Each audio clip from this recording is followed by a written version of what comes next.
nossa videoaula teste, falando sobre o Redentor, a aula 33 da escola, o quadro dos apóstolos e a consagração.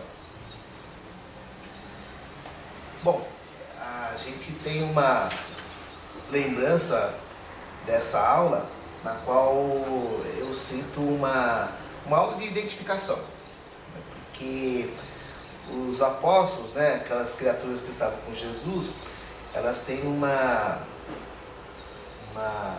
pouquinho, ou nós temos um pouco deles, né, das suas características, da sua maneira de entender o mundo. Então, aquele grupo de homens lá, eles têm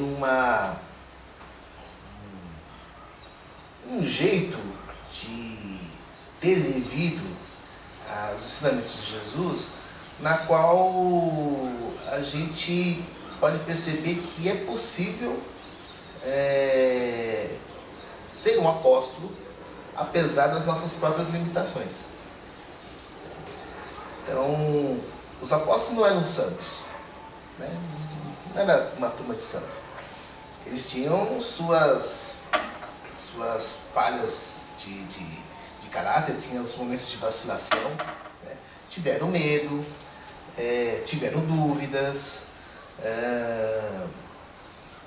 o passado nem sempre foi um passado lindo, maravilhoso, né? Porque às vezes você pensa que o santo, né, ele tem desde que nasceu uma vida perfeita, né? Então, tinha um apóstolo que era cobrador de impostos, tá certo? Embora uma situação que o povo judeu detestava, né? Mas isso não quer dizer que a gente não possa mudar o nosso presente quando a gente conhece Jesus, né? Até um cobrador de impostos, o Levi, ele mudou a sua maneira de enxergar o mundo. E o que é interessante é que Jesus sabia disso, né?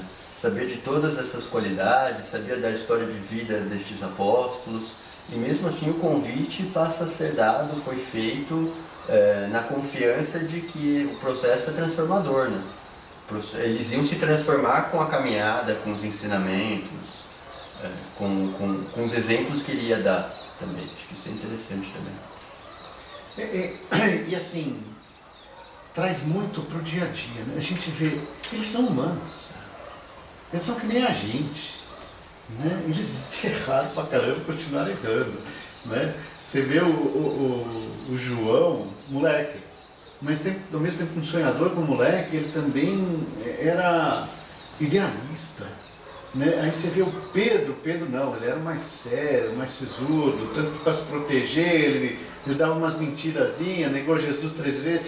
Cara, não é diferente da gente.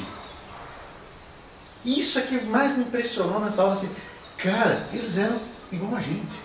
Ou melhor, somos iguais a eles. Tem um caminho aí, tem um caminho. Eu acho que é bem por aí, acho que essa aula é bem por aí. Quem sabe pudesse ser um projeto espiritual de trazer de fato um extrato da humanidade resumido naqueles 12. Apesar de Jesus ter falado antes que o reino não era desse mundo, então os 72, enfim, foram outros 500, enfim, foram se reduzindo até chegar aos 12. Mas os 12 acabariam sendo uma somatória de posturas, de olhares, de visões de mundo de vida muito intensos, né? mas muito coletivos, né? Muito de uma visão geral de como as pessoas vivem, de como as coisas convivem. Então. E é engraçado que essa aula ela sempre me lembra a prática do exercício de caravana, né? Que também remonta também a questão da necessidade que a gente tem de produzir, de realizar. De 2 a 2, né? Vá 2 a 2. Vá 2 a 2, não perca oportunidade, sabe essa sensação e na verdade, esse embate que a gente tem de se avaliar até que ponto a gente faz tudo que a gente já é capaz de produzir, né? Eu acho que o estímulo ao trabalho acaba sendo para mim, reforça esse exercício, esse desafio, né, de você nunca estagnar, nunca dizer que está bom, nunca dizer que está no limite do aceitável. Esse questionamento ele acaba sendo, para mim, muito saudável sempre. Então, sabe, quando você termina uma atividade, um projeto, e agora, tipo, fala, nossa, e agora?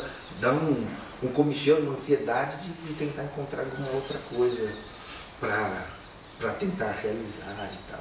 Coisas novas, refazer as mesmas coisas de um jeito diferente, enfim, não importa, mas é sempre um estímulo à continuidade. Né? Então, e que a gente estava falando antes de fazer as coisas a dois, ter um aspecto coletivo, você havia comentado da importância de a gente não fazer as coisas sozinhos, né? Você se sentir parte de um todo, parte de um grande projeto, uma ferramenta, sabe, um elemento a mais, acho que isso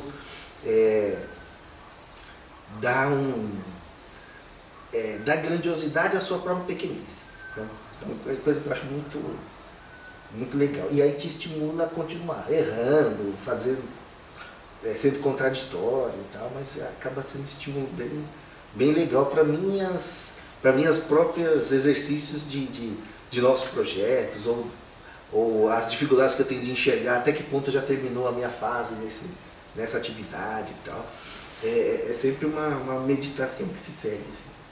Uma outra coisa que eu acho interessante, né, aproveitando essa fala, é o fato de que eu comparo muito o processo dos 3 anos de discípulo, né, com o fato dos 3 anos da escola. Né? No momento em que, sendo servidor, é o momento em que a gente tem de ir 2 a 2, ter o amparo do amigo, ter o amparo do outro que também está no mesmo processo que eu, ter o amparo espiritual da turma, né, do ambiente espiritual da turma, para fazer os exercícios de reforma íntima, os exercícios de trabalho propriamente dito. Né?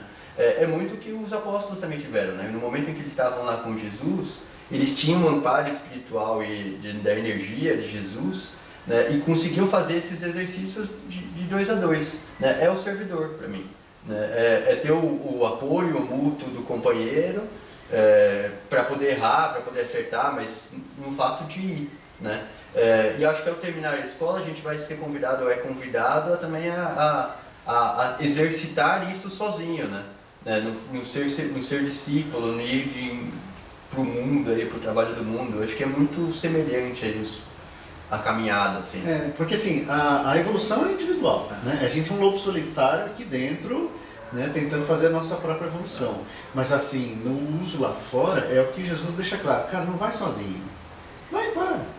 Ou vai em amigos, vai em grupo. Quer começar sozinho? Vai ser mais difícil.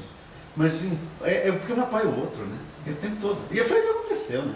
Um apoiou o outro, eu só vi lá depois da missão deles. Tem um aspecto da aula que é interessante, né? Que merece reflexão.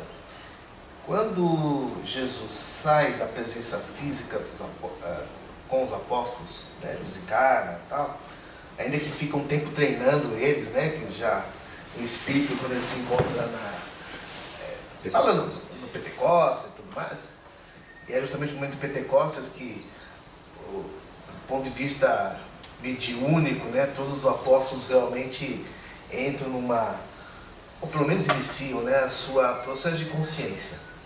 Né? Que eles tiveram todo o amparo, você tem diz, Daniel, na escola a gente tem todo o amparo, né? Mas é justamente quando os apóstolos não têm mais Jesus é que começa o seu processo de testemunho. Né? Então é ali que a pessoa é lançada no mundo e vai viver aquilo que ela percebeu ou entendeu do tempo em que, no caso dos apóstolos, conviveu com Jesus fisicamente. Embora o mestre estava com eles, apoiando e tudo mais, mas cada um teve que viver o seu processo. Né? Então, é muito semelhante que ele na escola. Né? Então, um aluno, quando encerra a escola e ingressa à fraternidade, é ali que começa o seu processo de testemunho. Que acho que é justamente essa fase que dá para fazer um paralelo, né, com as experiências posteriores que os apóstolos tiveram quando Jesus partiu fisicamente. E assim, se era difícil antes com Jesus, sem Jesus fisicamente próximo, foi muito mais difícil. Né? Quer dizer, um nível de exigência posterior que os apóstolos tiveram que empreender nas suas experiências, né, foi assim, foi intenso. Até de confiança própria, né? Sim. Porque eu preciso ter confiança do que eu estou fazendo, do que eu aprendi, de quem eu sou para estar lá no trabalho, né? E que nem você mesmo disse, né? Com Jesus o pessoal se esforçava em imitá-lo. Então tentava curar, tentava fazer milagres, né? E não conseguiam, voltar frustrados, perguntou para Jesus como é que fazia tal. E só com a ausência dele, né, que aí sim cada um encontrou o seu mecanismo íntimo, o seu jeito de fazer fazer as coisas acontecerem de fato no seu jeito, no seu perfil, na sua característica. Uma reflexão que eu tenho, que eu acho bem interessante nessa aula, que eu trago muito para mim, assim, né? É o fato de que, assim, por mais que eu estude Jesus, que eu leia sobre Jesus, que eu assista aulas sobre Jesus, esse estudo ele só vai me servir para eu exemplificar, né? Se eu tentar estudar e olhar aquilo e aplicar, eu vou apenas imitar o que está escrito, assim, né? Não vou trazer para dentro de mim, né? No fundo, eu acho que assim, todos o estudo, as reflexões, os momentos da aula vão me servir só para me dar amparo, conhecimento suficiente para exemplificar. Mas é só no exemplo, assim, só no embate do dia a dia que eu vou saber se eu estou fazendo ou não certo, né? No fundo, eu vou estar sabendo se é o que ele... vou estar cumprindo com o que ele ensinou, no fundo. Interessante isso. É interessante que a gente faz, como a gente faz nosso processo de escolha, né? Processo de avançar espiritualmente. Porque a humanidade acabou escolhendo avançar espiritualmente, não com Jesus próximo, mas é engraçado, teve que fazer um processo de crescimento com Jesus um pouco distante. Olha só que contrassenso, né? Teoricamente, a gente poderia aurir de todo o benefício da presença do Mestre, né, e avançar de maneira exponencial, né? Mas a gente, no final das contas, talvez a humanidade acabou fazendo uma escolha mais demorada, né? Um processo que foi mais longo. Então, acabamos concluindo ou permitindo, né, que Jesus se afastasse, Jesus desencarnou, né, para só posteriormente começar um processo de conscientização do que foi isso. Mas ele sabia, né, que a gente ia ser adolescente rebelde, que ia negar pai, mãe e tudo mais, e daí depois voltar. E o que aconteceu? Ele falou, vou trazer o Consolador Prometido. Então isso é lá na frente, porque a gente foi adolescente rebelde por toda essa fase, né? Foi fato. E agora não. Mas é bem louco. E essa aula, assim, é o que você deixou muito claro. Eram trabalhadores, eram profissionais de diversas áreas, que não importa a área de atuação. Você pode seguir Jesus independentemente da sua profissão, independentemente da área que você atua. Você pode seguir Jesus, ponto. Isso também é outra lição fantástica. Ah, mas eu sou um açougueiro, não importa, né? Não, mas eu sou um advogado, não importa. Eu não tenho chance de exemplificar, claro que tem, né? Independente dos relacionamentos familiares. Todo ambiente é ambiente. É verdade. A gente tem uma tia, já encarnou, mas que ela era aluna de escola, das primeiras escolas, ainda no tempo da federação e tal. Era bastante ativa na federação, do tempo do comandante mesmo. E ela, recém-casada, filhos pequenos e tal, ela precisou se afastar, somando as questões também da sogra dela, também tem um problema de saúde e tal. Então ela teve a gente testemunhou assim, uma vida dedicada à família, né? E aí a gente crescendo, amadurecendo, a gente foi vendo, sabe, uns detalhezinhos assim, tipo a sogra sempre foi uma sogra difícil, as filhas, sei lá, tinham seus desafios, eram 3 filhas e tal, então acabou sendo uma referência muito legal pra gente do exercício do discipulado, que tipo, definitivamente você não precisa sair de casa para estar se desafiando e tal, e ainda depois, muitos anos depois, ainda ela acabou ainda abrigando na casa dela, minha bisavó, que tinha também vários problemas, sabe? Acho que quase chegou aos 100 anos, ela desencarnou com os 98. Mas tinha vários problemas de saúde, sabe uma postura agregadora que sempre acolhe e tal. E aí a gente ia na casa dela, sempre aquela coisinha da delicadeza, do docinho, de servir mais alguma coisa. E aí, assim, a gente, criança, não tem a menor noção, a menor referência do exercício do apostolado, né? Então é muito legal ver o símbolo efetivo do exercício que pode ser feito em qualquer lugar, em qualquer situação, né? Então a gente está falando de uma geração da qual a mulher era em casa, tinha que uma postura dentro de casa muito mais intensa, na educação dos filhos, enfim, uma ação muito mais intensa do que é hoje, tá, para a mulher, e ser exercitada com uma Isso é um processo discipulado, né? uma nobreza que é de um discípulo, limitada, tal, com mais dificuldades, mais desafios, vários contrassensos, mas está lá. Porque no fundo, Jesus nunca pediu grandes coisas para os apóstolos, né? Nunca pediu para eles, vá lá e transforme o mundo. Né? Vai de 2 a 2, bate na porta, né? E se for permitido, oferece o Evangelho. E os discípulos descobriram que a transformação é deles, né? É em eles, dentro deles. E é isso que acabou deixando de legado nas várias, individualmente, né, que as pessoas acabaram percebendo. E é que nem a prática daquela história acho que é do Gandhi que falava, né, que seja você a transformação que você quer ver no mundo. Então, e acho que é o que dava ânimo para esses caras continuarem, mesmo diante de tanta recusa, tanta dificuldade, tanta coisa que os desestimularia na continuidade do discipulado, e eles assim não fizeram. Porque na verdade já sentiam intimamente que tornar prático, que a gente está falando, tornar prático as coisas que até então eram teorizadas, que eram exemplificadas, a gente olhava, era o que valia a pena ser exercitado. Uma outra reflexão que eu tenho nessa aula é o quanto que Jesus foi paciente e confiante com os apóstolos, né?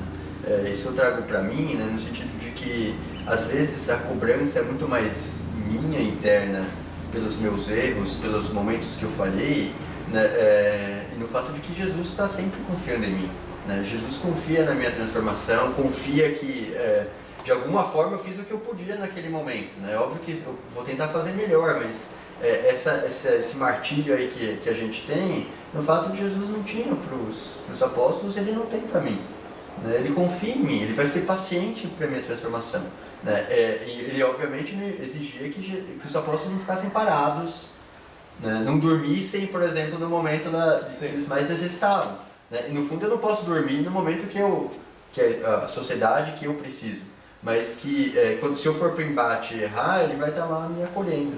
Acho que isso é reconfortante para mim. Por isso que os discípulos eram diferentes uns dos outros. Por isso que tinham personalidades diversas, né? Então, tinha o Tomé, que era o desconfiado, né? O João, que era novo, mas também pensava de maneira idealista, né? Se tinha o Pedro, que era sério, mas também era rabugento, né? Se tinha o Levi, que tinha um passado que poderia, talvez naquela época, né, ser um passado de condenação, né? E não somente os discípulos presentes com Jesus, a gente pode falar de Madalena, né, que teve uma transformação espetacular, né? E talvez até numa escala muito mais acelerada que os próprios apóstolos, né? Talvez seja até Madalena que, isso é uma teoria minha, né, que fez uma transformação tão intensa com Jesus, ao lado de Jesus. Talvez uma das poucas, né? Das poucas. Pelo menos tem registros, né? Porque são vários os apóstolos, né, que, além dos 12, mas com certeza outras criaturas tiveram a oportunidade de fazer uma experimentação espiritual, uma situação espiritual fantástica, né? Mas é uma coisa que, no final das contas, nossas escolhas, elas são posteriores à nossa maneira de entender como é que a vida funciona do ponto de vista espiritual. A gente faz exercício de olhar, de observar, demoramos um tempo, né, para tomar uma decisão, né, e a gente vai seguindo aí, que é, na verdade, nossa destinação, né? A gente tem que fazer o processo de experimentar. No caso dos apóstolos, experimentaram até o seu próprio holocausto. Né? Só que a que grau chega. Hoje a gente não precisa fazer isso. Talvez os nossos holocaustos da experiência do apostolado é o combate às nossas mazelas morais, né? Que custa, é difícil você se libertar delas, né? Não fazendo mais uma comparação, não sei se é devida, mas o holocausto do próprio corpo, né? Que foi a morte das violentas, inclusive de todos os apóstolos, é um processo que iniciou e acabou. Mas o quanto a gente demora séculos e séculos para combater e tirar a dificuldade do nosso coração de perdoar, de aceitar o outro ou de se aceitar, né? E que muitas vezes é muito dolorido, mas não deixa de ser o processo do aprendizado do discípulo também. E talvez aquilo que agrega mais valor, porque é isso que realmente vai fazer você ascender a uma situação espiritual melhor. Esse assunto ele acaba sendo muito legal e a gente precisa de fato torná-lo mais redutivo, criar oportunidades, porque é uma coisa que não tem fim. A gente está falando da gente mesmo, da nossa natureza, da nossa dificuldade, dos nossos desafios que a gente vive no dia a dia.